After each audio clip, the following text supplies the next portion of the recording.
Hello and welcome to a much happier episode, number 76 of the Town Social. Terrier Jack, we are here, mate. We haven't just shown up for the second half like the players. Don't worry, we are here, albeit a little bit delayed. Apologies. But we are here to bring you great joy after finally we've actually got a win. Around 1,500 Town fans travelled down to Stevenage, probably more than in hope than expectancy after Town put a absolutely wretched display down at Wigan, didn't they, to lose 2-1. But they didn't have to wait long to have the spirits lifted, did they? As Callum Marshall tapped in a great cross from Ruskin after just 2 minutes. It wouldn't be Town, though, would it, without pissing the fans off? And just 8 minutes later, pretty poor defending from Longlike allowed Hanlon to smash it into the top corner. But the Terriers didn't let their heads drop, did they? And were soon back in front when Longbite atoned for his earlier error, heading in from a great corner from Evans. We rode his luck a few times, culminating in Stevenage hitting the bar last minute. But ultimately, Town did enough to take all 3 points past to West Yorkshire. Is promotion back on the cards, or were you left far from convinced after the standard of performance? I'll be a host tonight, Nick Barlow, and joining me tonight after such a great result are the two most positive guys on the pod we could find. With the glasses half full, I'm sure, is Mr. Andy Kane, Tristan Batley-Carl. Gentlemen, thank you very much for joining us tonight.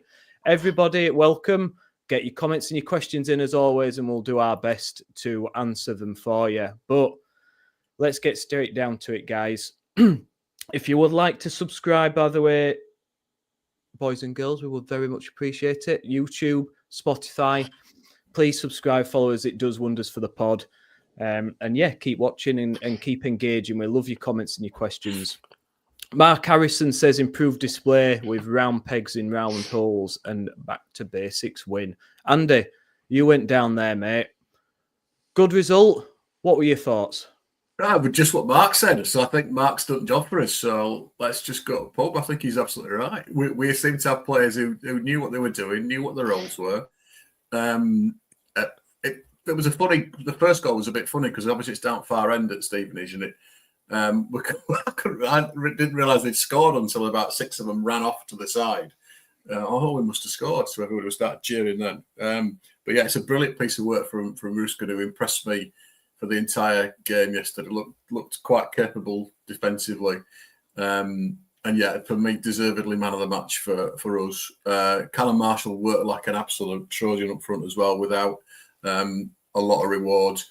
It was interesting when Joe Taylor came on, that it looked like Joe Taylor came on with a message for Callum Marshall to move into a different position, to maybe let Taylor play in the position that Marshall was playing, and Marshall just looked to say, "Look, Foxtrot Oscar, mate, I'm stopping here." So that was quite interesting to watch that. They were both at the same place for a couple of free kicks, going, "Well, I'm stopping here." So I like his spirit, Callum Marshall, and he absolutely tried his heart out yesterday. And then we hadn't scored from a corner for so bloody long.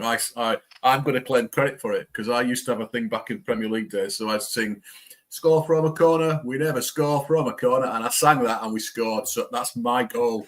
I'm having that. But yeah, we just looked at that tighter, rivet head, fit players, back enough to play a cohesive system. It looked like we knew what we were supposed to be doing. I'd say, yeah, we're two unsung heroes were Turton and Ruffles. I think they both did great jobs yesterday, particularly Ruffles. He took one smack in the face from a free kick and went down like he'd been smacked by Muhammad Ali. That was sorry, Josh, to laugh at you, but it was quite funny when he fell over.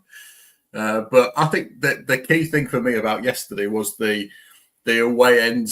It was a good one. Having been at Wigan on Tuesday night, it was, light and dark in terms of attitude, lots of singing. I was getting WhatsApp messages from my missus telling us to change the tune because she was getting fed up with the Schindler song towards the back end of the first half. But yeah, I think it did its job, and they seemed to lift. We seemed to lift them towards the back end because we came under a bit of pressure in the last 10 minutes, and they never stopped. To be fair to them, to that away end. So top effort by everybody that went there, apart from 2 idiots who started singing "What the effing hell is this" to those folk that came on the pitch at half time.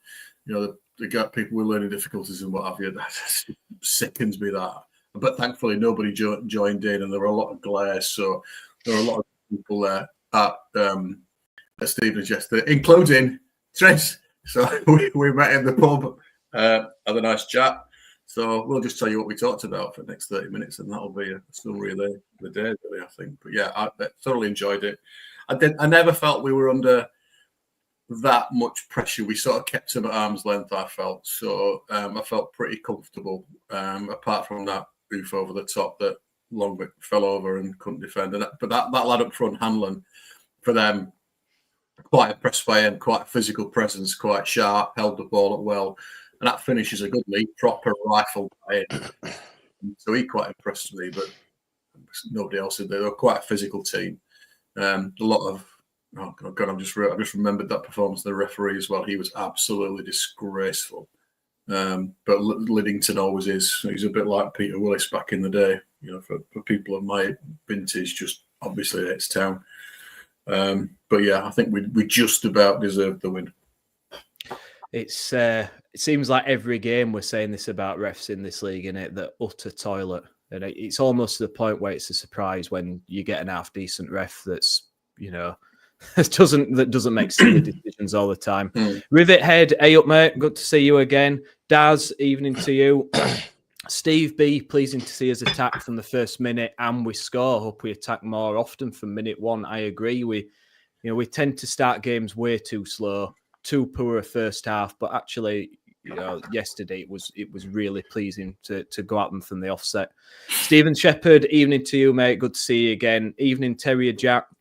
6 points off second, 6 points off 10th. This league is fucking shite.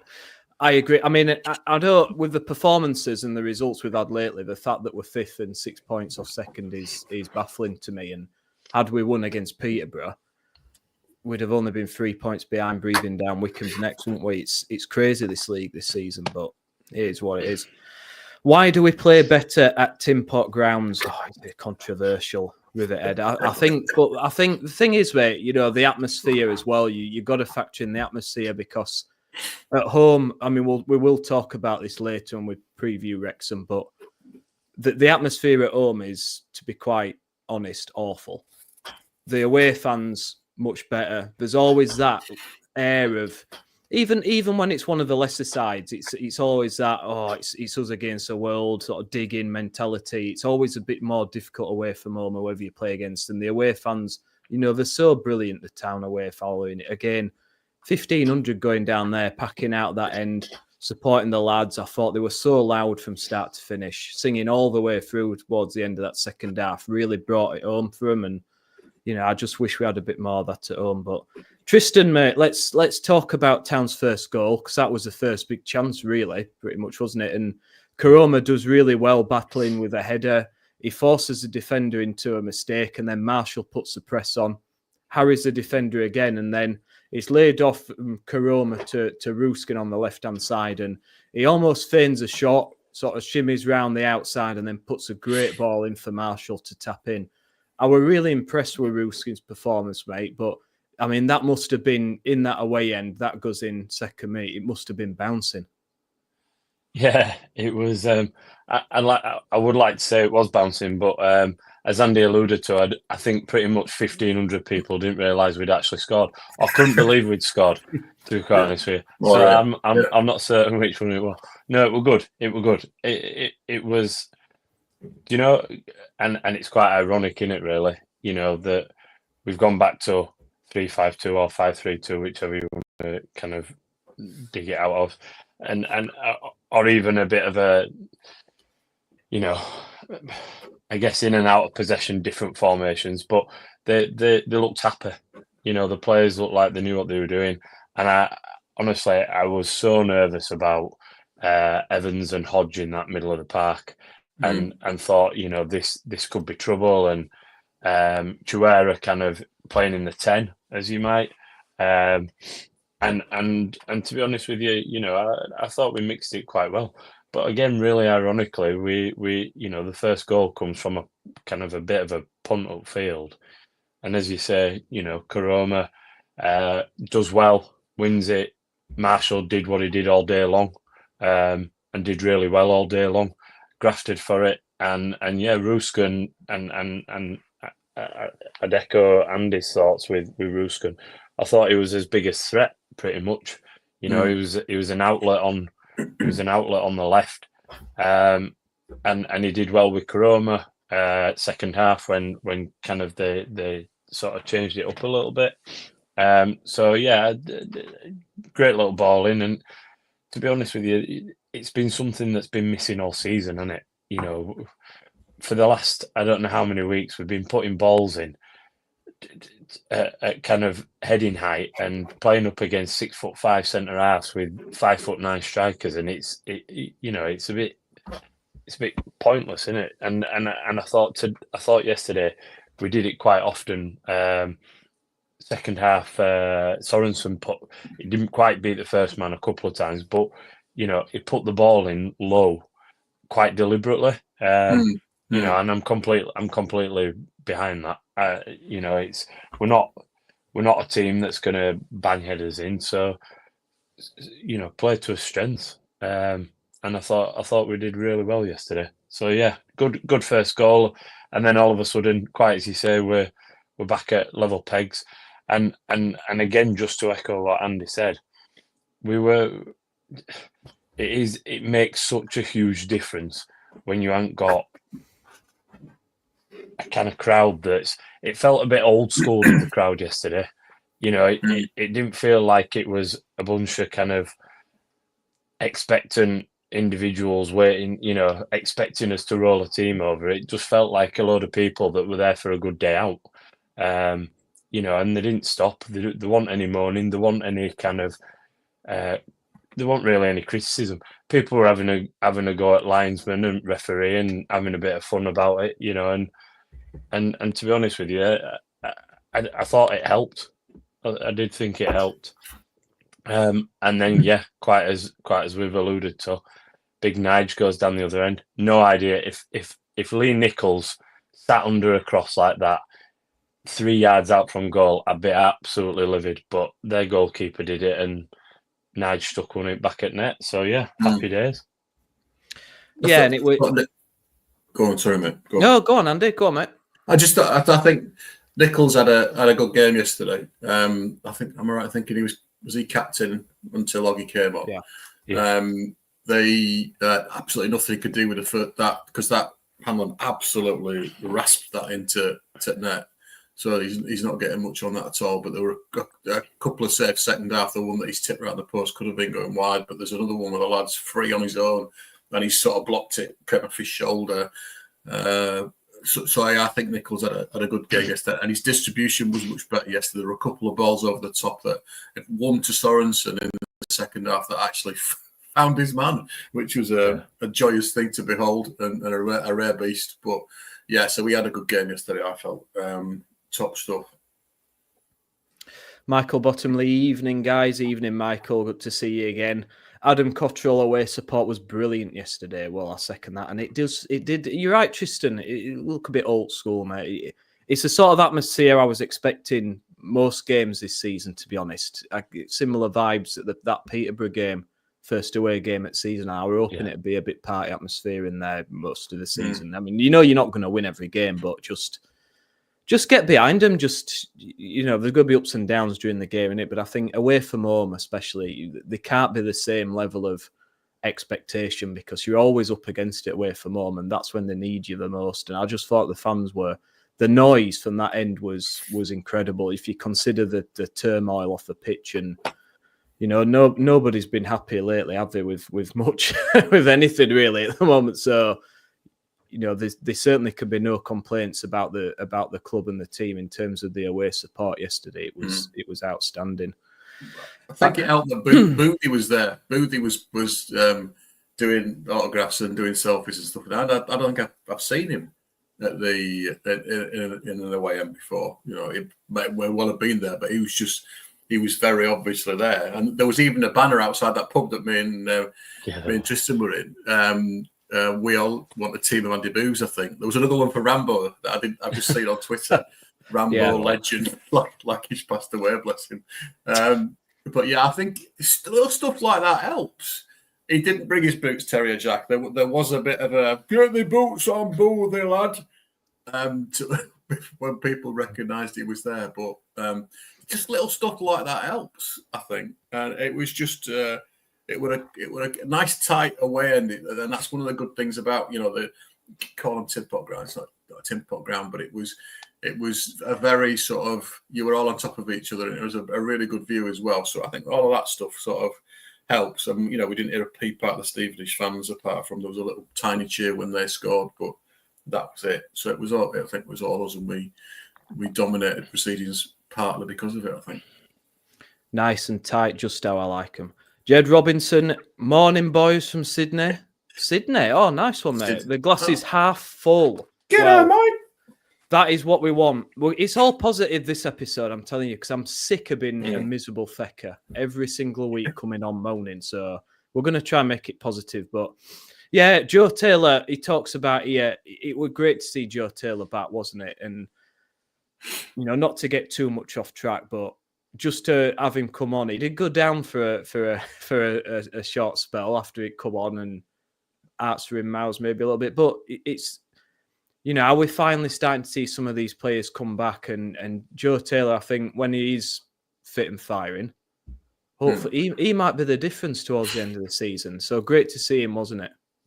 Yeah, he got clattered on the halfway line, I think. And that idiot of a referee just waved play on as if nothing had happened. He went like that as if it was some sort of magic trick that he was doing. It's like a coming together. Absolute bollocks. This lad went through it. And I was a bit scared that he'd been done again. That was pretty much the only thing that he did, apart from annoy Callum Marshall when he came on, when he told him to shift positions. But it was good to see him running around and doing his stuff. I get the feeling he's not going to be that target type of striker. I don't think he is a target man type of striker. He's gonna be there sniffing around for the half chances and the bits that come back off a defender or whatever. So it was great to see him. Because you never know with the rumours that have been going about him being signed injured and all that type of stuff. But yeah, he looked fit enough, but not fit enough. He's obviously not that sharp. So I was surprised that Dion Charles didn't come on. I thought he might have given him a run, but maybe he was saving his legs. And Wiles didn't come on till later, I think. But again, maybe there was a little bit of, we need to rest him because he's played most of the minutes in most of the games, so maybe he was giving him a bit of a rest. So with a view to Disney Plus FC turning up on Tuesday night. So but he did all right. Yeah, getting back on track. I mean, we've already talked about it briefly, but let's just talk about the other two goals. I mean, that Stevenage goal, Andy, though, it's disappointing, wasn't it? Because it's a long ball down that right-hand side, and it's Hanlon versus Longvic. And Longvic, it really frustrates me because there's times where I think we've got a great player here. He's composed on the ball. He has like an air of class about him. He's got the right build and physique. But there's times where he just looks a bit laboured. He looks a bit too casual. And I think he just got barged off the ball too easily from Hanlon. He goes to clear it and it hits off his leg and back. And once he's round goal side of him, I mean, I've got to say this much. It's a fantastic finish at that near post. Nichols had absolutely no chance with that. He's absolutely buried it. But he shouldn't have got anywhere near, should he? Longvic should have smashed that out of play way before. It just seemed like he was sort of stretching to try and get it back to Nichols. And I don't know whether he mistimed his stretch, but the lad Hanlon was all over him. It completely failed. There were no foul or anything. He was challenging for a ball. And he just seemed to mistime the attempted pass back and then fell over. And next thing we know, it's quite a tight angle that the lad scored from, but he's proper welted it into top corner, and fair dues. I thought he might have given it a shush as he sort of ran in front of the away end, but he didn't, to be fair to him. We just had a look at a few, maybe a wry smile on his face, and then wandered off. Just like, I do that all the time, lads. Special. So I was impressed by him yesterday. He's got a bit of presence, that lad. But you think if Town for maybe going into themselves, feeling sorry for themselves, especially after that tough game at Wigan Tuesday night. But to be fair, Stevenage Tristan were on top after that, and they had another great opportunity where Edwards crosses and Kemp misses from probably about 4 yards. He just can't get to it in time, and that was a real warning, wasn't it? Because if that goes in, we're in serious trouble, aren't we? But fortunately, they missed that, and then we go down the other end. We have a corner. Evans, I think we've missed Evans's quality from set pieces. In particular, we don't. No one else seems to be able to take a decent corner in the side, but he whips it in, and Longvike, probably the most relieved man on the pitch, takes his chance and redeems himself with a great header down and into the net, doesn't he? Mm. Yeah, I think as well at halftime, Duff obviously said something to Longvike, because quite quickly in the second half there was not the same situation, but a little bit of a similar situation where he's running back towards goal, bang, straight into touch, and I think you're completely right. You know, he gets caught trying to wrestle the lad, which is completely the wrong idea, because he was a big, strong boy, and you know, and the lad fairly goes past him, and all he needed to do really was just tap it into touch, you know, and he did. He got caught trying to be pretty smart, giving it back to Nichols, and I think once you 1-0 up inside kind of 10 minutes, all you need to do is just put it in touch, you know, and so yeah. But no, they obviously went down. They came back down this end. I have a feeling as well, Andy, and correct me if I'm wrong, I feel like it came from a foul, because I think it was one of the situations where the fans were having a pop at the ref or that linesman, or there was something from it, I think, that turned into into that second chance where he put it past the far post. But then, yeah, we kind of got back in the game. I have to give a nod to Evans as well. You know, I thought earlier on, kind of Andy had alluded to a few of them that had played well. I thought Evans was really busy. I thought he did a lot of running in that game, and kind of did some of the dirty work. You know, that I was worried that they weren't going to do. And he grafted hard, and he got stuck in, and yeah, we got kind of, I won't say just desserts, but you know, I think at that point we put a bit of pressure on in the couple of minutes before, and yeah, managed to get that goal back. But as I said before, you know, I think I've watched it about 6 times on replay, trying to understand, you know, was the keeper blocked? Was he, you know, was he? I think it was. I don't know. And he wasn't. No, he absolutely wasn't. No. It's bizarre, and he almost falls back into his own net as well. He's like stood behind the line, and I'm just like, yeah, I wouldn't be impressed if I was Stevenage and that had gone in against us. But no, it was good, and it was good that it was Longvike, and I think from there on in he had a pretty solid game. You know, there wasn't anything else really that I could call him out for. And in fairness, you know, the defence I thought was brilliant. I completely agree with Andy. Turton was a bit of an unsung hero yesterday, and I actually thought when they took him off and put Sorensen on, and I actually thought that it had probably been better to try and put Brodie to left centre back, let Ruffles play at left wing back, and keep Turton on, because I thought yesterday was brilliant. But you know, kind of it's what Duff gets paid to do. So, and in fairness, you know, they continue to look fairly strong at the back, bar probably a handful of 2 or 3 chances at the end. Yeah, I think that going back to Longwick, I think he managed to. I think he did a bit of a dummy on the man that was marking him, and just managed to get completely in front of him. He's thrown a shoulder one way, then he's gone round the back of somebody else. I can't remember who was. Yeah, who was like pushing towards the front post. And they talked. I think Duff mentioned something in the post match about they'd reckon that there was a chance of getting something there if they could get somebody out of the way, and that whatever they tried to do was worked really well, because it was almost unmarked. The lad was behind him, but there was no way he was going to get anywhere near him, and a good header, good finish. Yeah, I think just a much better performance, because they seem to know what they were all doing. They're all got their job sorted out. They seem to.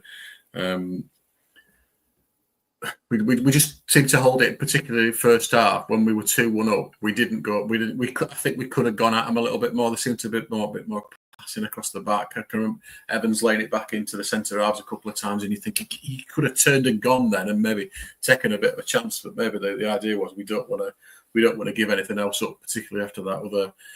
There was a header from the guy, the 11. I can't remember the lad's name. That was. That looked quite lively for them. There was a cross in, and he's headed it straight at Nicholas. That was a really good chance. Roberts, Roberts, and that could go anywhere, but thankfully it just went straight into Nicholas's hands. But I think that was Ruskin did well to sort of get with him, but I think it was one of those that he snuck up on him and he got a good leap on him. So it's. I think we rode our luck, but then you've got to do, haven't you, in situations like that? And we've had plenty of situations where we haven't had much bloody luck this season, but maybe it's turning a bit. So fingers crossed. We did ride our luck a little bit, Andy, but I mean we did. Second half, there was that chance for Marshall, wasn't there, from that Evans cross, and he flicks it, and the keeper does a great save. Yeah, and I think he follows up save from Hodge, I think, wasn't it, with the shot, and he blocks that as well. So, there was a chance for 3 there, but as you say, as the game wore on, I think at 2, it's always dangerous just to goal up, isn't it? And the more the game goes on, the more the pressure builds, and you sit back. And Stevenage had a few chances, and the main one obviously was that against the bar, wasn't it? Headed on 93 minutes. It wouldn't be Huddersfield Town without some late drama to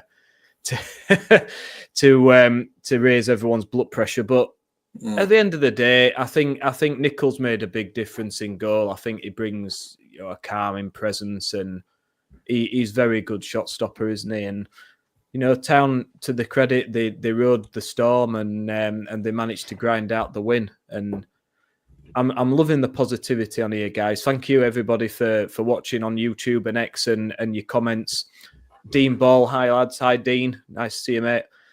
Terry Jack, be the most Huddersfield Town thing ever to beat Wrexham, go 3 points or second, and then lose to Bristol Rovers and Crawley. Well, it would, but we'll be positive, mate. I mean, this could be the start of something. James Murgatroyd thinks so. Could this be potentially the start of another run when we've had all those injuries, all those problems, people starting to come back? Pearson, I'm told's back on the grass now, not too far off. Hopefully, I don't know if Miller will ever come back this season. I'm not too sure, but he can make a big difference. Ruskin's starting to come into his own. Hopefully, Sorensen will start getting a bit more fitness back. So there are lots of positives. Adam Cottrell says Kuroma didn't have a great game, but played a big part in the first goal. I think he's just a pest, isn't he?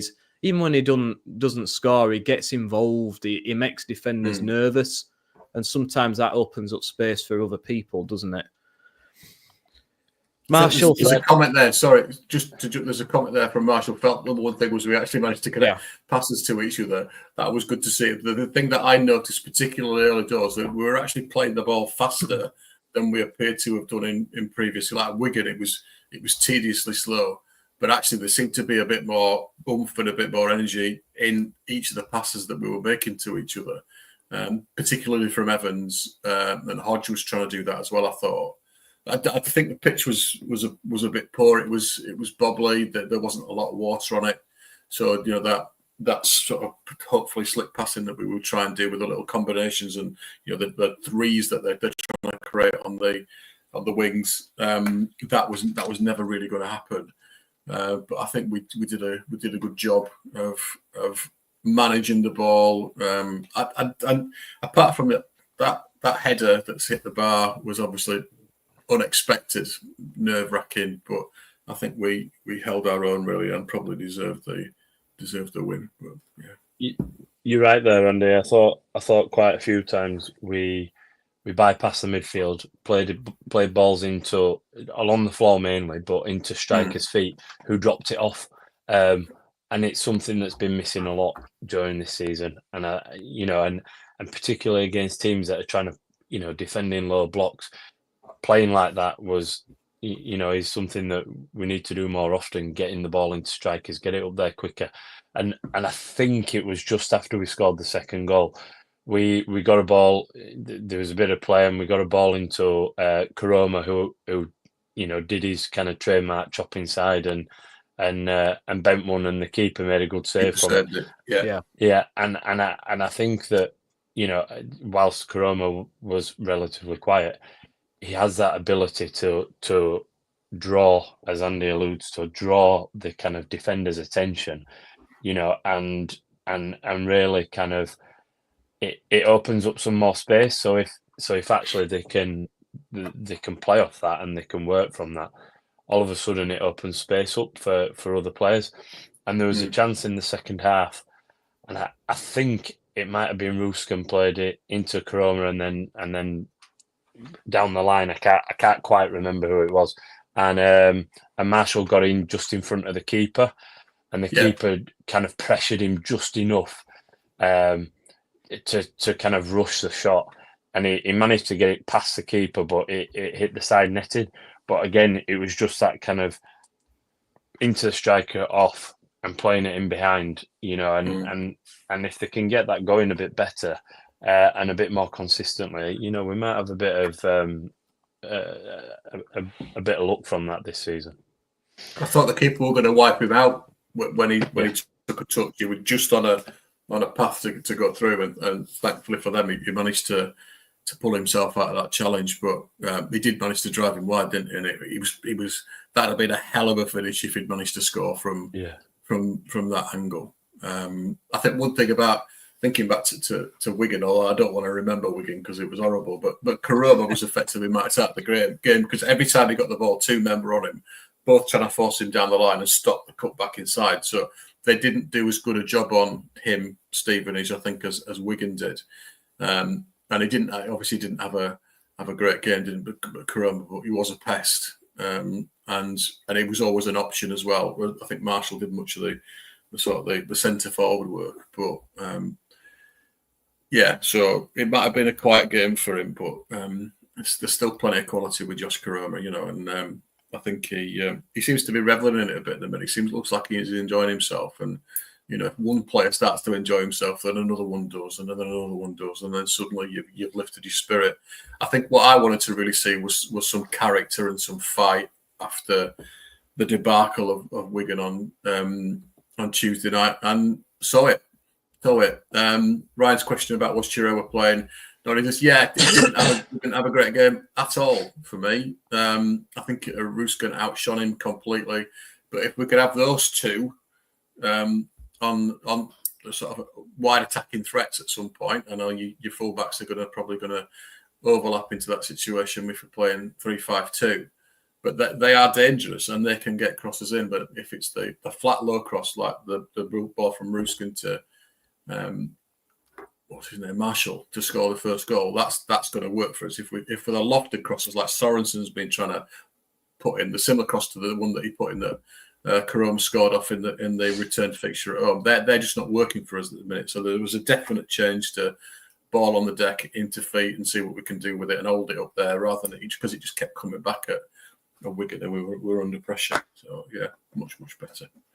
I can see it working, Ruskin down that left side. And I did notice with Taylor at Lincoln, Sorensen, he scored a lot of goals from Sorensen on that wide right, whipping balls in low into him to get on the end of. And I'm just thinking, I'm just dreaming of a scenario where you've got, Sorensen one side, Ruskin the other, just whipping balls in low into the box. You've got Marshall and Karoma and Taylor there to finish them off. That it'd be. I can see the potential there.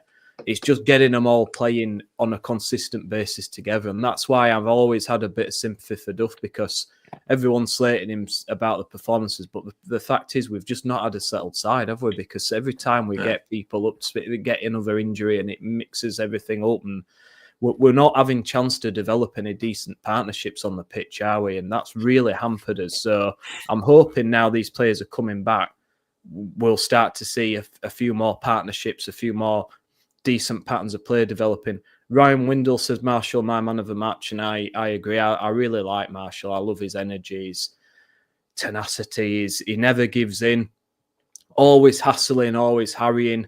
I just wish, his finishing were a bit sharper sometimes, but I think, he's only young, isn't he? I think that's going to come with time, and I think potentially him and Taylor together could be a good partnership. It'd be a bit of a nightmare for defenders because they just all energy just never stop running. Height may be an issue, but if we keep it on the ground, we've got runners in behind. I think that could work really well. Interestingly, Nick. Sorry, Nick. Yeah, interestingly, he's on 8 goals, which I think Hellick maybe got 9 last year, and then you've got to go back to something like 21, maybe, when I think Danny Ward got about 14. For a lad that I'm completely with you. If he had at times just that little bit more composure, I think he'd probably have more. But I think for a lad in his proper first season, or proper full first season, I think he's doing a decent job. Yeah, definitely. I mean, if he was an amazing finisher, then he wouldn't be here, would he? Let's be honest. He's here to learn these things, isn't he? So, yeah, I think that's fair enough. But look, lads, it was a big win, wasn't it? Because that Wigan performance was utterly pathetic. We can't really dress it up any other way. It was painful to watch, but especially that first half, it was diabolical. So they had to come out and show something, like you say, and they did just that. I wouldn't say it was 100% convincing. We weren't dominant, but we did what we needed to do and got the job done. And the away support, as I've mentioned before, was absolutely incredible. What are we thinking, guys, after this? Do you think, have we turned a corner? It's difficult to say, I guess, based on the fact that it wasn't a completely dominant performance, but sometimes you just need something to go for you, and we've stopped that very mini run of defeats, those 2 defeats, before it turned into a crisis. Could this be a springboard now when we're finally getting players back? Could this be the time that it turns and we start to mount that charge? I think we've not got to get carried away, have we? I think quite often this season we've managed to try and get carried away, and we've just got to take each game as it comes. And I know that's a bit of a cliche, but literally, I think it's as straightforward as that. Ultimately, next game, Wrexham.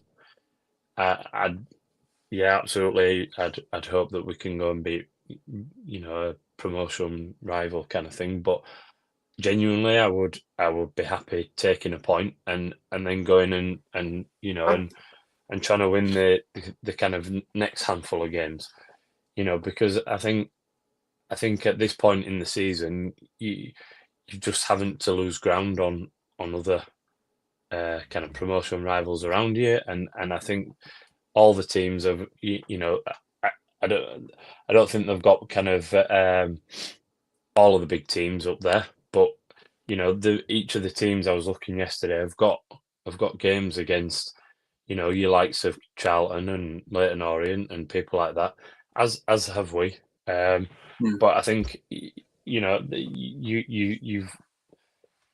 other teams are going to slip up as well. So I think we've just got to try and find that level of consistency.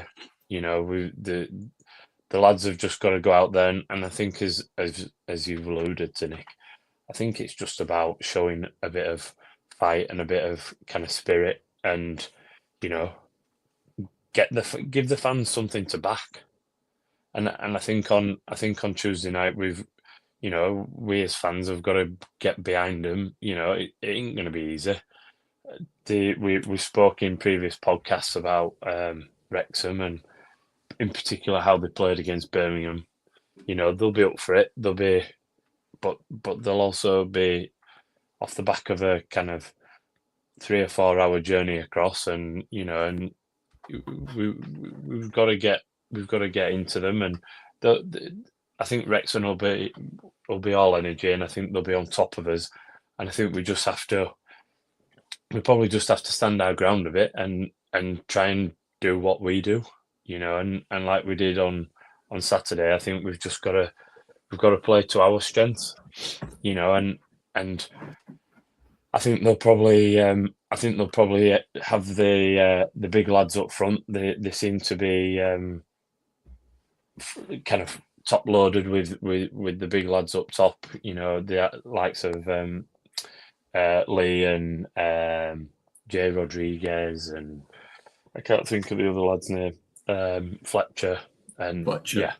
Yeah. So I think they'll come at us, and I think they'll just keep putting kind of balls on top of us, and we've just got to stand up to it, and then play our own game. I didn't think they looked the greatest team at the back, to be quite honest with you, and we've just got to take our chances, and we'll, if we do what we know we can do, we will get chances. So yeah, I think it's just not about getting carried away at the minute. Oh, it's boring, Tris. We want to get carried away, mate. That's what being a fan's all about. I've cancelled my Wembley final hotel reservation because I'm confident we're getting second now after seeing that. Andy, what do you think, mate? Because look, we're a right set of miserable bastards on here most of the time, and with good reason, because the performances have been wretched at times. But I don't know, mate. Sometimes, we're only sick after all the turmoil and injuries and problems with Cartwright, everyone calling Cartwright out and having a go at Kev Nagel for things and having a go at Duff for his tactic, and all the turmoil on and off the pitch and all the unrest in the stands and the injuries and the disharmony, and we're still only 6 points off second, mate. And it's been such a weird season, and when you look at it, sometimes you just think, well, maybe we are meant to do something this season, because by rights, really, with the performances we've been putting in, we shouldn't be anywhere near, and we still are. We still are, mate, and we are getting players back now. So, do you think we can do it? I think we can. I think we've got some.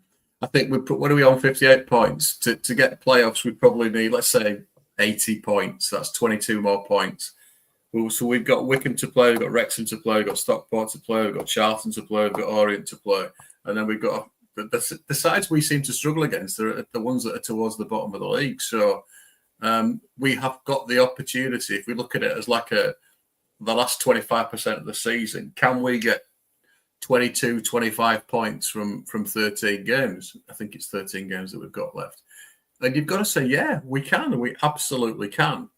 I think the players starting to come back. You'd kill for a Matty Pearson or I know I've not been Tom Lees' biggest advocate, particularly before he went off injured, but you'd kill for them too on a big game like Tuesday night, wouldn't you? Because I'm certain that Wrexham would have looked at the goal that we conceded on Saturday, and some of that we conceded a similar goal when Rory Spencer messed up against Wigan. There's the hoof in it down at Northampton. So there's a bit of a chink in the armour there with that hoof. So you need somebody who can deal with that hoof. Now, is Long it's a classy footballer. Is he able to deal with the likes of Fletcher, the big physical lads? Can he deal with them? Probably not as well as we would want. So that's the one thing that worries me. If people decide that they're going to put us under pressure and try and pin us in our half with lots of balls over top. But we'll see how we go. But can we? Yeah. Will we? So does Phil Town. You never knew who's going to turn up. Bipolar FC, we could smash Wrexham, and then like we said, like whoever it was that put it before, we could lose to two teams that you would hope that we would get something from. And Duff's kept saying it himself. At the end of the day, we are where we are. We're fifth in the league, despite all the injury problems, despite the two dodgy runs that we've been on. We've still managed to get ourselves to fifth in the league, and there's 16 other teams that had absolutely snapped their hands off for being in the position that we are. So what have we got character-wise now? For me, what have we got that says, yeah, we really fancy this? And whether top two's gone or not, I don't know. Wickham are having a bit of a dry spell at the moment, which they were due to have, weren't they? They couldn't keep, winning as they did. Maybe that's going to come at the right time for us. I think we've got to beat Wickham and Wrexham, Stockport, Charlton and Orient. And if we do that, then yes, we could. Will we? Will we pull off 5 brilliant results in those 5 games and then some others around it? This is Huddersfield Town that we're talking about, and it would be boring if it was. Who'd want to be a Birmingham fan this season? Yeah, you're winning every game, but it's dull. You can have your trophy, lads. Congratulations, you've won it already. You've managed to buy it. Brilliant. You don't care. We don't care. Boring. This is where the true fun is. This is where the true memories are made. Not in steamrolling teams that you're worth 30 million quid more than. Yeah, I'd rather have this. I'm trying to convince myself that I'd rather have this than be 12 points clear at the top of the thing. What am I talking about? What a set of losers, eh? Having to sit and watch that. What a set. God. Yeah. I bet their pod's not as cool as ours anyway. I'm sure it's not as entertaining. No. The thing is, Terry Jack, we'd literally be in second if we beat Bolton, Wigan, and Peterborough. And Riverhead saying the same thing. You look at some of the results we've had against teams like your Burton at home, Northampton, Peterborough. These are sides that we should be beating easily. And you get a couple of results against them, we're second. And it's it's fine margins, but that's a frustrating thing because it's there for us this season. It's there for us. Terry Jack says, I don't remind me of how long our last automatic promotion was. It was 40 odd years, wasn't it? I'm trying to think. Was it 42? Something like that. It was a bloody long time ago. Anyway. A long time ago. I was alive for it, put it that way, but I can't remember what it was. I think we need to answer Jed's question. Where's Gaz tonight? Gaz is watching the final of Pottery Throwdown, probably. It's fake being ill, so he can watch Pottery Throwdown. I mean, we did say we're having positivity tonight, so Gaz wasn't invited because he's right miserable fecker. So we don't want any of that on here. You've already got that with me. You don't need 2 others. But 1983. 1983. Yeah, John and James have done it for us. 1983. So yeah. So yeah, it's which is insane, really, isn't it? It's a long time. It's long overdue. And it's there for us, but we've got to get that consistency, and we need to get people back from injuries and to stay fit. That's a problem. If we get a settled side, we have quality in there. We have quality, and our entire system relies on quality down both flanks. If you've got Roofskin and Sorensen fit and firing, Ruffles, Turton, I'm with you. Ollie Turton, I've always been impressed with because he's just a solid professional, isn't he? He just gets on with the job. It's not champagne football, but it's effective, and he's always there when you need him. He's always reliable, dependable, and that's for a team like ours. That's what you want, isn't it? So shout out to Ollie Turton there. Miller to come back, Stephen Shepherd. Miller to come back if he's on the grad. I don't know where he is. I'm hoping he will come back at some point. But if Rooskin's performing well, maybe not as big a loss as what he was, but he was great, wasn't he? First part of the season, so I'll be excited to see him back again. I literally saw him on the grass on Tuesday when I got my huge fan points by going to watch the B team. So I saw him having a little jog round. So he genuinely is back on the grass. And he looked way faster than me. You can't tell. You can't tell. My lad's back on the grass as well. So he's only had 1 run, but it's not. I don't think he's anywhere near coming back into being selectable at this point in time. But seems in good spirits when I spoke to him on Tuesday. So they're all on the grass down there at Canal Side. Having a good reefer. Tell you what, if we get second, I'll get me ears pierced and get a couple of Joe Taylor's earrings in to celebrate. We had a question in on X just to go Somebody back to this that. loose schedule. We had a question about the low knees because we've talked previously on the pod about the players out of contract. Would we keep them? My answer was no, get rid of all of them. But someone on X has asked about these low knees and would we keep any of them or attempt to bring them back in next season. Now, it probably depends what division we're in and what the clubs want to do with them. But I want to ask you both about this because we've got Longvike, Hodge, Chawira, Marshall. We've got any others? I think, right. Would you keep any of them again? Has any particularly impressed you? We have talked about Marshall, haven't we, on that? But any that you think we should definitely be keeping? Guys, you put your comments in as well. Stephen Shepherd says Marshall, definitely. What do you guys think? Tristan? Yeah, I think it's league dependent, isn't it? If we go from the back, Longvike, I've seen positive elements and I've seen, I think we saw it yesterday, positive and negatives to him. Being honest with you, I think we're a better side when he's in the side. I don't think he's the central of a three, if I'm honest with you. And if we could pick a back three from this season, you'd probably have Longvike and Bolker in there either side of someone like Pearson or Lees, and let Pearson or Lees do the defending and do what they need to do, and let Longvike and Bolker play the ball out, move the ball out from the back. I'm undecided on Longvike. I think probably if we were in this division again, I wouldn't be against him, but he probably wouldn't be the first one that I'd rush to. And certainly in the Championship, I don't think I'd go there.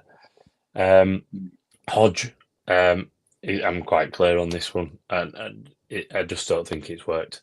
I thought he had a better game yesterday, but he's lightweight, he's small, and for the kind of ability he has on the ball, he looked like possibly one of the early games that he played. He looked like he was going to be a, Rolls Royce, and he's just not kicked on at all.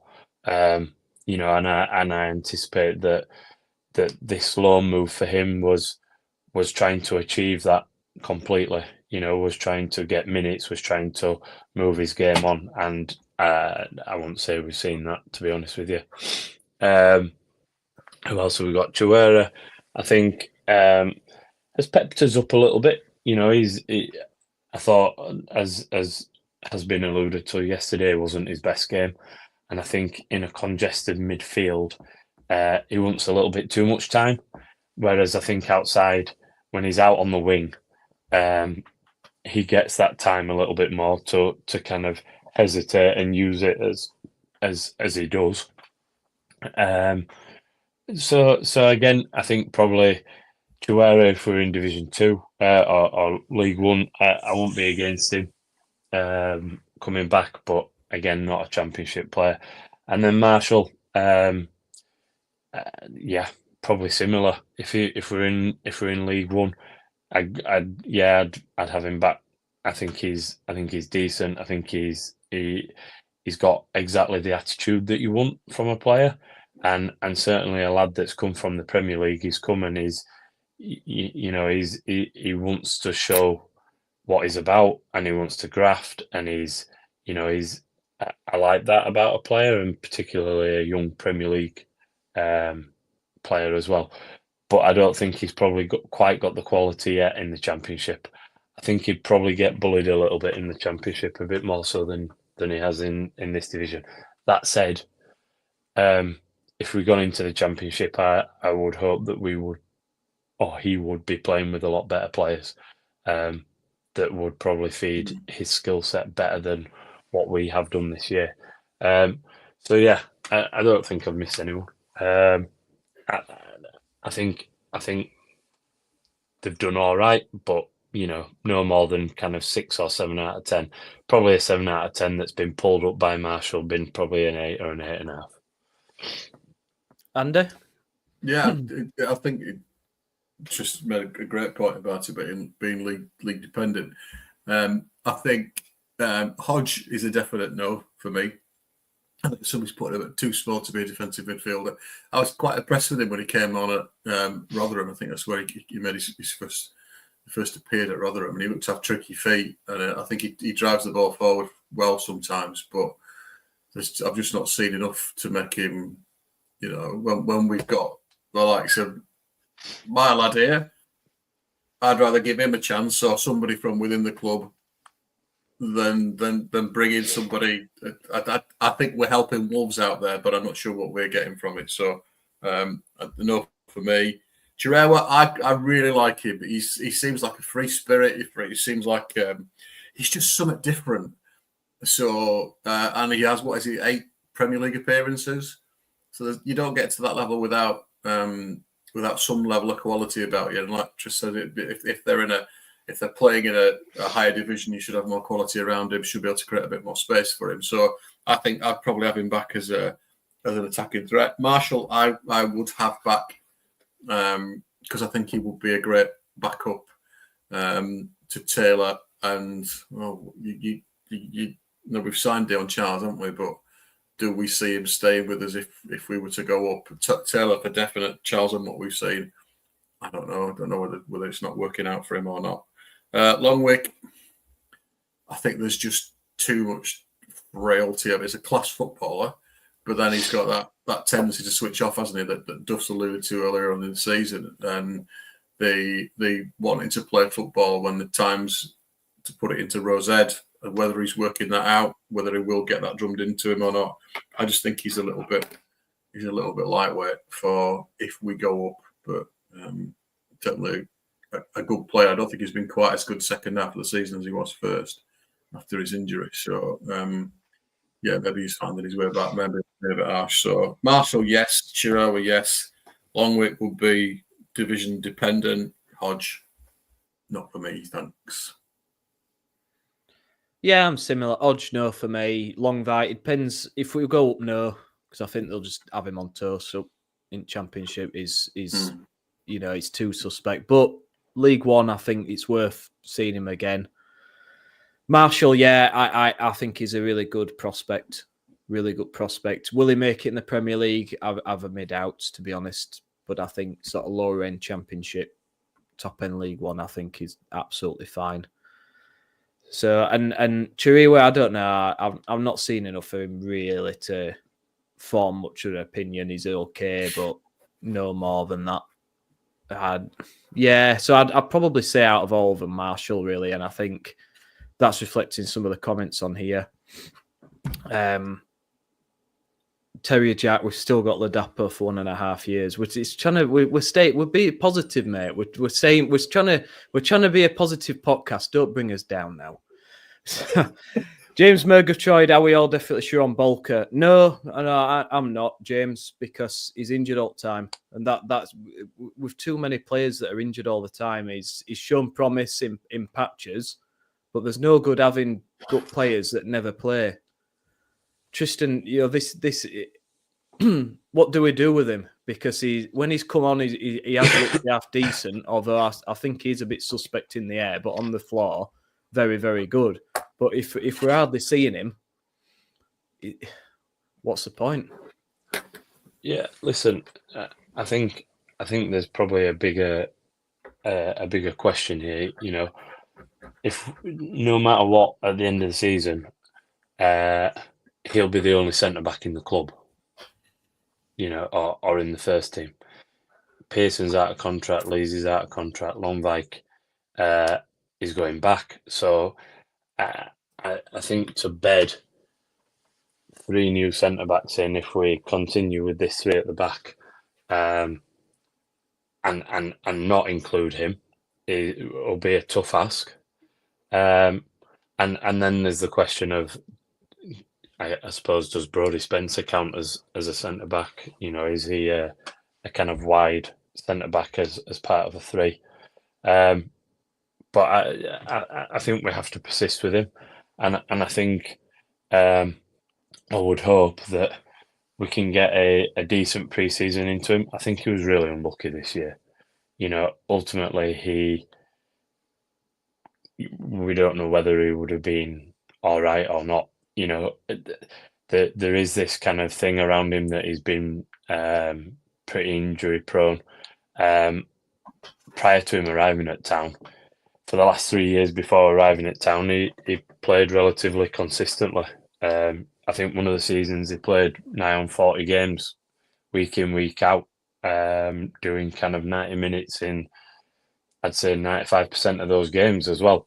So, there's a question mark around his fitness because of his time here. But had he got that fitness in pre-season, I just wonder whether we'd have seen a better player or a more consistency from him. I think since he's had his injury, then we've kind of rushed him back a little bit probably, and you're always nervous then. And he's kind of had this hamstring injury, and you just wonder whether he's overcompensating, and that's why his thigh's gone. I'm absolutely no expert, but these things do work in those kind of ways. So I think trying to kind of get rid of him probably wouldn't be the right idea. And I think probably we have to stick with him and embed him into the team. Andy, I'm just thinking, maybe we're talking about these retaining these players and getting rid, but have we got any gems that could come up from the B team? Because you went to see the B team, didn't you, against Preston? Have we actually got anyone playing? With a lot of trialists in there, but anything you saw there to give any promise, any promising youngsters that could potentially make the step up next season? Yeah, there were a couple. So I think Hurl, the goalkeeper that we had on the bench on Saturday, very vocal, commanded his area, pulled off a couple of good shots, looked like a good young'un.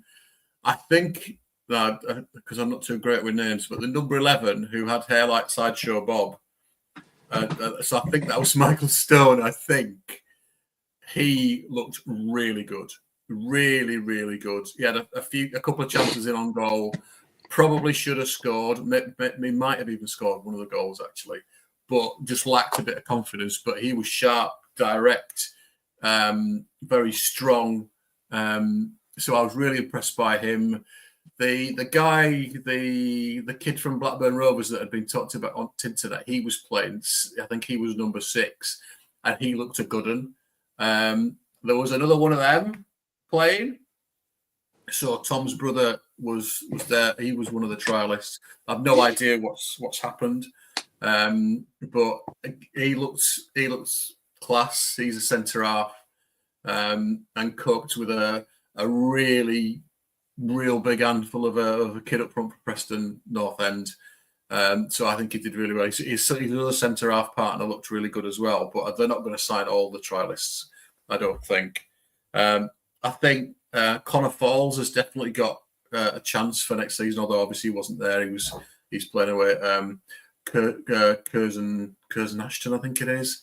I think I agree with Terry Jack there. Neo Eccleston could be good. He wasn't playing. I don't know why he wasn't there where he was, but he wasn't playing in the B team game that I saw.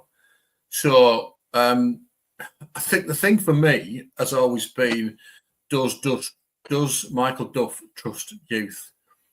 I don't think he does. I think the treatment of Aida demonstrated that. I think there were situations when, I'm Team Tom, you all know that, so I'm biased. But when he was on the bench against Cambridge, when we were about 3-0 up or 4-0 up, there was an opportunity to give Tom a good half an hour, 40 minutes in that game, because what were we 3-0 up at half time, something like that? Didn't take it, didn't put him on. So And like Neil Eccleston, I think performed really well at Barrow. Has he had a chance? Yes, he was on the bench at Blackpool. Hasn't been given a chance. So I don't know what Duff's view on it is, whether he's there to develop players as well as get results. You'd probably argue that that's not his remit. Results are his, and the development comes from the B team and what have you. But if you don't play people, then you never know whether they can do it. So that's my concern in terms of whatever talent we've got, and the kid, certainly 11, Michael. I think it's Michael Stone. I don't know whether that's his name or not. Somebody's questioned it. He's the worst. I don't know what that means, Terrier Jack. But this, whether he give him the chance or whether he wants, proof from higher up. I couldn't understand the signing of Hodge anyway. He became the 7th midfielder that we got when you looked at if everybody's available. I still don't understand that signing. But whether it's we're going to send you all the players that we can, the Wolves are saying, and if you take Longwick, we're going to send you as all right. There we go. Let's explain it. Michael Stone is also a murderer. Well, it didn't look like that type of kid. I was just very impressed with. But yeah, so it's all right having the talent there. Would it be given a chance? What's Duff's remit? I don't know. So maybe his hands are tied on that one. I'm trying to be kind to him. But for me, you've really got to earn your place in a Duff team, I think, because he's got, and rightly so, he's got no qualms about telling you if you're in or you're out. And I love that honesty about him, then whether you probably know where you stand with him. I think the bits of full rebuilding summer, all those guys that are out of contract, I think that, as Michael Bottom has just put there, I think they will all go. Whether or not there should have been a bigger rebuild, that's a different question. But there is some talent there, and I was really impressed by the standard of the B team game. A lot of people on both teams were really giving it 100%. Now, whether that's because they were trialists and they were trying to really impress, maybe so, but it was way more intense than I thought it would be. So yeah, there is some quality there. Whether or not Duff will play it, that's a different question for me. I think there's sorry, Nick. I think there's 2 lads in there, and I appreciate they might not have been playing in the other day. Vost, who I think is a centre midfielder, and is it Ashir? Is it Cameron Ashir? Cameron Ashir, yeah. Yeah, and they have real high kind of expectations of him. I think Falls is injured as well. All right, okay. That's a surprise. Hamstring. Oh yeah, probably. It's the end thing these days. Let's have a hamstring injury. I got injured at Stevenage by sitting. When just before I met you on the trip to the station, I sat on a little young yellow thing, and I've done my back. So I got injured at Stevenage sitting down. That's just contagious. Yeah, so that's Terry Jack. That sheriff from Blackburn is supposed to be really good. He was really good. I think he was number 6. He was very mobile, got about a bit, wasn't afraid to put a tackle in. Very impressive. So yeah, he looked good. Yeah, actually, Mark Harrison, Peter Thomas. Yeah, that's 100% right. Peter Thomas, that's the name, not Michael Stone. So I was getting confused with a different player. Actually, Peter Thomas is that's spot on.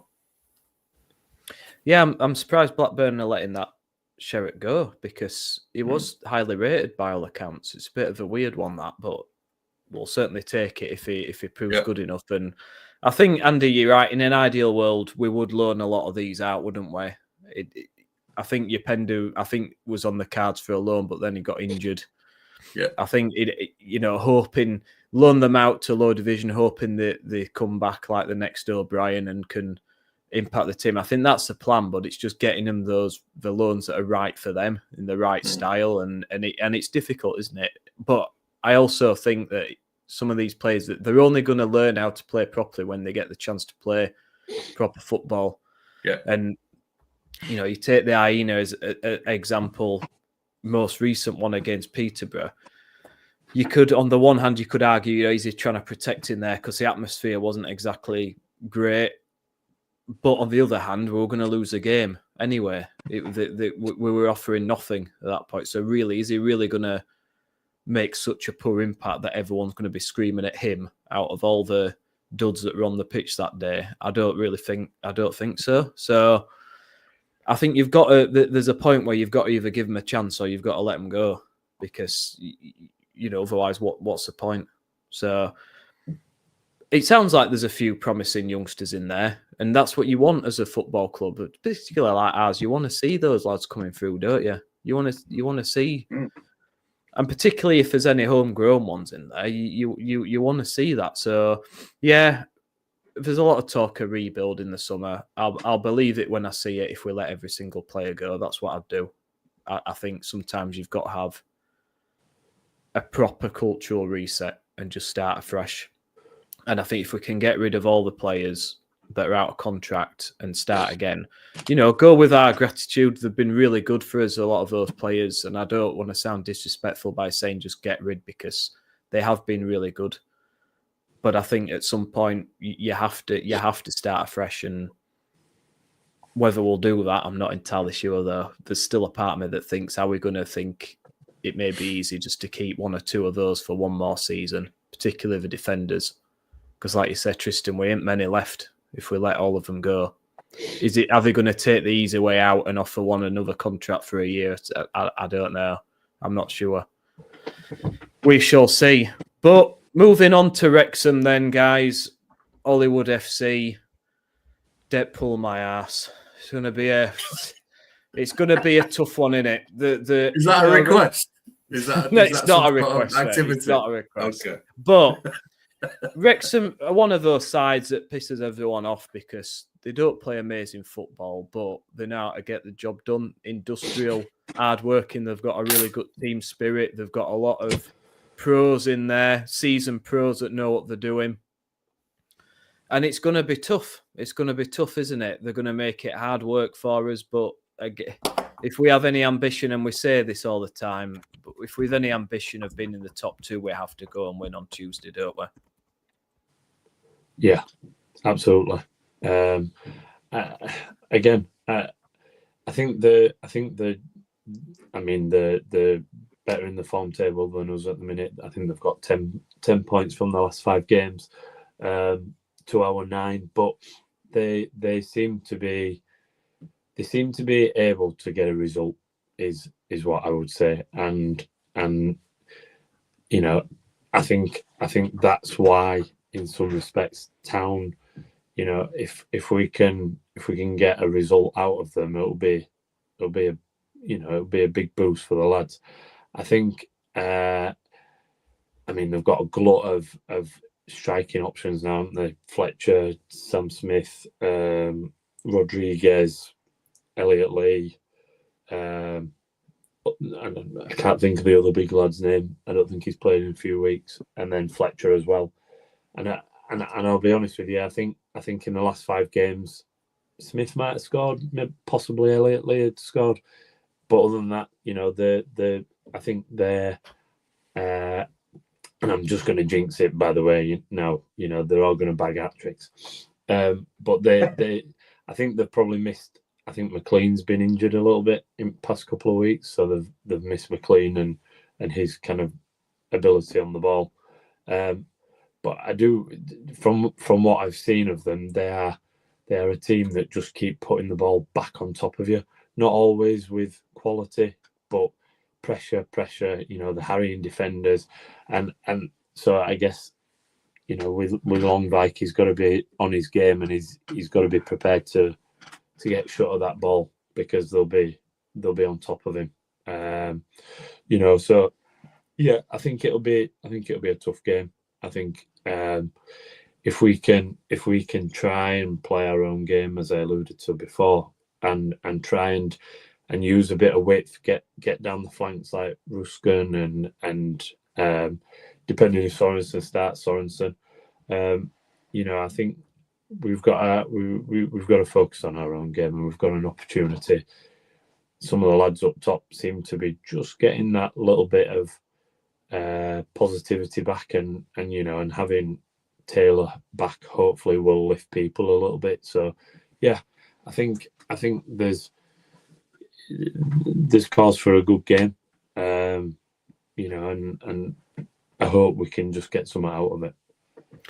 Terrier Jack says he thinks Duff will outsmart Parkinson, especially as Wrexham are poor away, and they aren't great away. They've only won 6 away games all season. Problem is, we've only won 8 home games. You know, our home form isn't exactly sparkling, is it? So it's going to be close. It's going to be a close one. And you're right. We have to get out there and start well, because if we put a first half performance in like we did against Wigan, then we are going to get absolutely steamrolled in that first half, aren't we? We've got to make a statement, come out straight from the off. Stephen Shepherd says, would you start Taylor? Personally, no. But Andy, what do you think? He isn't fully fit, is he? So I he's nowhere near fit. No, so I don't think he'd probably even be able to do a half. So I wouldn't. I think I just looked at the home away table thing, and yeah, you're right. The 6-4, drawn 4, lost 5 away from home. Don't tend to score many goals, but don't concede many. It's a very similar record to ours at home. So for me, it's going to be a really tight game, probably 1 goal in it. You'd hope that we could get a bit of an atmosphere going, but that does depend on how the team plays, doesn't it? And we've got to forget this thing that we haven't scored at home for God knows how long. It'll come, and then when it does, we'll be back and running again. They're like a pub team away, apparently. Well, like some of the pub teams I've played for, they'll rock up leathered. Yes to a light show, but no to fireworks. I'm sorry, I'm not getting any sacks back neither. You misery. Misery. I don't want any of that stuff. We're not going down. We're not going down at the Mac on here, hooking, slating every single thing that club are trying to do to get an atmosphere going. Surely, you know what I'm talking about. Do you know with Wrexham, and I don't want to sound defeatist by saying this, but I think with our recent home form, with the way that fans have been, with kind of the whole mix of it, I think if the fans can get behind the lads, I think if the lads can just show something first half, and this is where I'm going a little bit defeatist, sit in the game, there's always an opportunity that now that Taylor is on the bench, if we can get Taylor on in the second half at kind of 0-0 or even winning, there's no reason why we can't go and win the game, and I think the longer we can try and sit in the game. In recent weeks we've given stupid kind of goals away at home, the Peterborough game I'm thinking of in particular, just unnecessary, really unnecessary goals. So I think if we can just kind of get to half time and be in the game, all of a sudden it might get a lift in the stadium, and as long as they don't go and put a performance out like Wigan in the first half, and this kind of mindset that we seem to turn up for one half, if we can then come out in the second half and go and take the game by the scruff of the neck, I think we can get a result. It's just as Andy's alluded to, if they get a goal, I think they'll just go backs against the wall and it'll be a tough grind. So yeah, I think we just need to sit in the game and try and get in at half time without doing up daft and build from there. Yeah, I think an atmosphere, difficult in it, but we've got to get behind them. That's been a real issue at home. But what I will say on the flip side of that, the performances haven't really warranted a amazing atmosphere, have they? But I think I get the sense that this on Tuesday night, we're really going to need that atmosphere, because there'll be times where we have to dig in deep. It's not going to be a turn up and win 3-0 job, is it? Something's telling me it's going to be a dig deep, try and grind out a 1-0, 2-1. And there'll be a time where Town's backs are against the wall and they're just pumping balls into the box, getting corners, and we've got to hang on. And that's when the fans have really got to step up, I think. and get behind them.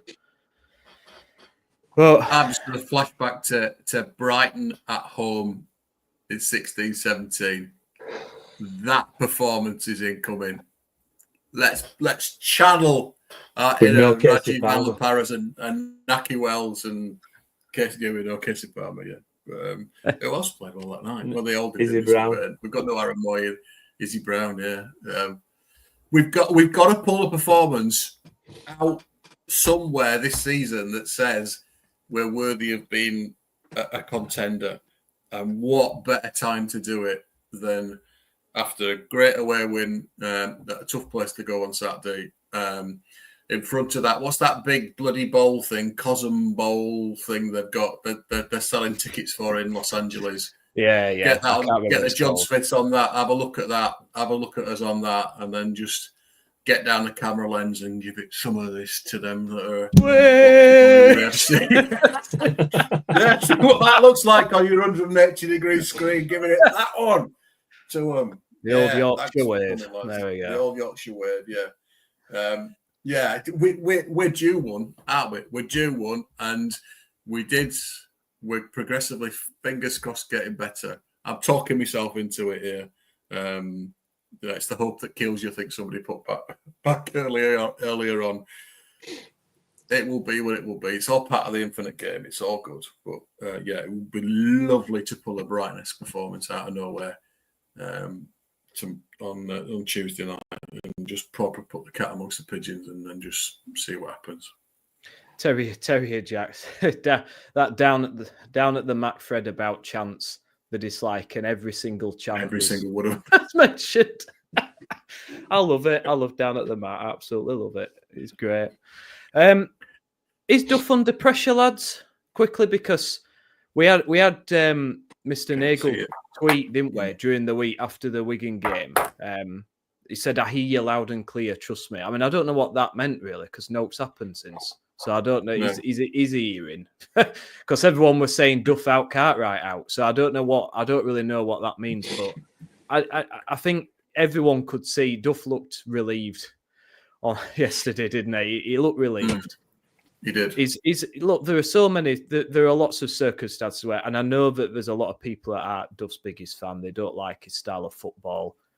I think it's a little bit unfair with everything. With the injuries, I know he doesn't always help himself with the formations and what have you. But is he under pressure, or do you think it's just a case of he's going to be fine this season no matter what? He had to field questions, didn't he, about pressure, and have you had any discussions with the management, any assurances? But I just get the impression that you can't. I don't think they're going to do any. If we were to lose on Tuesday and then lose at Bristol, I still think he'd be here myself. I don't see a world where they sack him, because what's the point between now and the end of the season? It doesn't make any sense to me, does it? Really? No. I and to be honest with you, I'm not convinced. I'm not in Duff out at all. I think I said this to a bloke yesterday on train going down. If you're a labourer or a tradesman and someone gives you a load of power tools and then all of a sudden batteries die on them and you start having to do stuff with hand tools, inevitably you're not going to get as quicker or as slick performance, and that's what we've got. You know, that's completely where we're at this minute in time, where we've been trying to. You know, we've been charging batteries up and then throwing them back in, you know, not 100%, and all of a sudden we're wondering why the batteries are going again. So, to be honest with you, I think he's doing a decent job with what he's got at the minute. It's not always enjoyable, but to be honest with you, with what we've alluded to tonight, we get pretty average referees most weeks that don't give you the protection. There was a situation yesterday, wasn't there, Andy, where one of the Town lads went in, lad ducked in to hit the ball. We won the ball fine in midfield, gave it as a high foot, and then a genuine high foot he didn't give. you know, and we find this week in, week out. And I guess the other part of it is you are up against predominantly by the odd teams that just come and sit, and if they don't sit somewhere like Northampton, they kick lumps at you, and that might be a bit harsh on Northampton, but to be honest with you, it's about being physical and competing, and so I don't think it's as easy as people want to believe, and all right, Birmingham have gone and spent this load of money, but I don't think they've been overly convincing in the games that they've played, because this league is what it is. I'd probably say that Birmingham went and played like they did against Newcastle because they were playing against a better team, and that drew the better performance out of them. Whereas they're going and playing against Shrewsbury that sit in and put 10 men behind the ball and break against you or win a corner and stuff. So I think it's quite a difficult league to get out of, and I think Duff's been doing a decent job. I think on the other hand, the position that probably is a question mark is kind of the director of football, because you've got three areas of the kind of football side of things that are under his control, with kind of the medical department and or sports science and kind of physio and stuff, and then the football, and none of them are pulling up trees, and actually Duff's role in this football club at this minute in time, and in this modern kind of setup that we've got, is to go and coach a bunch of lads to win on the pitch, but he expects to be given a knife and a fork and a spoon to be able to eat his food, and at this minute in time he's having to eat it with his hands, isn't he? And that to me is the position that should be under question, because he's that ultimately they're his responsibility.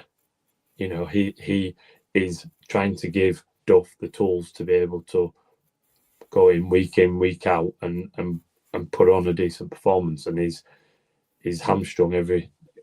Sorry for the joke. He's hamstrung every week for what he's trying to go out and do. And I think that's pretty tough. I think that's pretty tough. He's been given a bowl of soup to eat with a fork, hasn't he? Poor lad. Yeah. Full of analogies to that, you lad. Bloody hell, there's some good batteries and soup and forks and cutlery. Bloody hell, it's good stuff. Yeah.